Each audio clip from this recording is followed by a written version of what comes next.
আসসালামু আলাইকুম, সবাই কেমন আছেন? আশা করি সকলেই ভালো আছেন। আপনারা যারা ফেসবুকে কাজ করতেছেন কিন্তু ফেসবুকের কমিউনিটি যে গাইডলাইনগুলো আছে সেই গাইডলাইনগুলো আপনারা অনেকেই জানেন না। আজকে আপনাদের একদম এ টু জেড জানাবো যে ফেসবুকে কি কি গাইডলাইন আছে। তো গাইডলাইনের মধ্যে আপনাদের প্রথমত যেটা হচ্ছে, আপনারা যারা ভিডিও বানাচ্ছেন, ভিডিও বানানোর সময় আপনারা মিউজিক ইউজ করতেছেন। এখন আপনি বলতে পারেন আমরা তো ফেসবুক লাইব্রেরি থেকে মিউজিক ইউজ করতেছি। হ্যাঁ, আপনি ফেসবুক লাইব্রেরি থেকে মিউজিক ইউজ করতেছেন, ঠিক আছে, কিন্তু সেই মিউজিকগুলা কিন্তু ফ্রি না। সেই মিউজিকগুলা ফেসবুক কখনো ফ্রি করে দেয় নাই। হ্যাঁ, আপনাকে ফ্রি করে দিবে যখন আপনাকে মনিটাইজেশন দিবে, তখন আপনাকে এই মিউজিকগুলা ইউজ করার জন্য অনুমতি দিয়ে দিবে। এখন যেহেতু অনুমতি দেয় নাই, আপনি মিউজিকগুলা ইউজ করতে পারবেন না।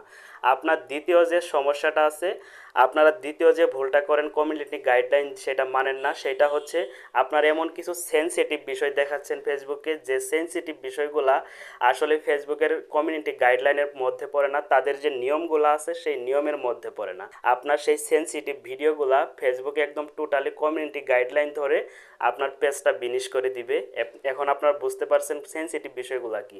যেমন আপনি একটা ভিডিও করতেছেন, সেখানে রক্তাক্ত জিনিস দেখাচ্ছেন এবং কি কাউকে একটা হুমকিমূলক কথা বলতেছেন এবং একটা অস্ত্র দেখাচ্ছেন, যেগুলো কমিউনিটি গাইডলাইনের বাইরে চলে যায়।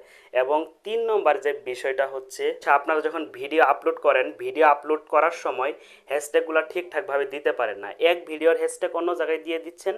মানে এমন কিছু হ্যাশট্যাগ আছে শুধুমাত্র সেই ভিডিওগুলোতে ইউজ করতে পারবেন, অন্য কোনো ভিডিওতে ইউজ করতে পারবেন না। সেই হ্যাশট্যাগুলো যদি আপনি ইউজ করেন, তাহলে সেই ভিডিওটা আপনার কমিউনিটি গাইডলাইনের বাইরে চলে যায়। এবং আরও অনেক কিছু আছে যেগুলা এখন যদি আমি টোটালি বলতে যাই তাহলে অনেক লম্বা হয়ে যাবে ভিডিওটা।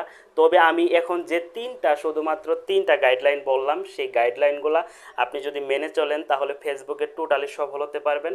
আর একটা বিষয় আপনাদের বলি, নিয়মিত ভিডিও আপলোড দিতে হবে। ভিডিও নিয়মিত আপলোড দেওয়ার আগে পর্যন্ত আপনি কখনো কন্টেন্ট মনিটাইজেশন পাবেন না। আপনারা সকলেই জানেন যে কন্টেন্ট মনিটাইজেশন আগে গণহারে দিত, এখন কেন দিচ্ছে না? এখন ফেসবুক ক্রাইটেরিয়া নিয়ে চলে এসেছে, মানে এখন গণহারে আর কন্টেন্ট মনিটাইজেশন দিবে না। আপনাকে নিয়মকানুন মেনে, তারপরে গাইডলাইন মেনে, তারপরে আপনাকে কন্টেন্ট মনিটাইজেশনটা নিতে হবে। এটা ফেসবুক শর্ত দিয়ে দিছে। আশা করি বুঝতে পারছেন। আরও কিছু গাইডলাইন আছে যেগুলো আমি পরবর্তীতে আরেকটা ভিডিও আপলোড দিব, যেটা থেকে আপনারা বুঝতে পারবেন। তবে এই ভিডিওতে যে কথাগুলো বললাম, এটাই হলো কমিউনিটি গাইডলাইনের সবচেয়ে মূল অংশগুলা। আশা করি বুঝতে পারছেন। আজকে এই পর্যন্তই। সবাই ভালো থাকবেন, সুস্থ থাকবেন। আসসালামু আলাইকুম।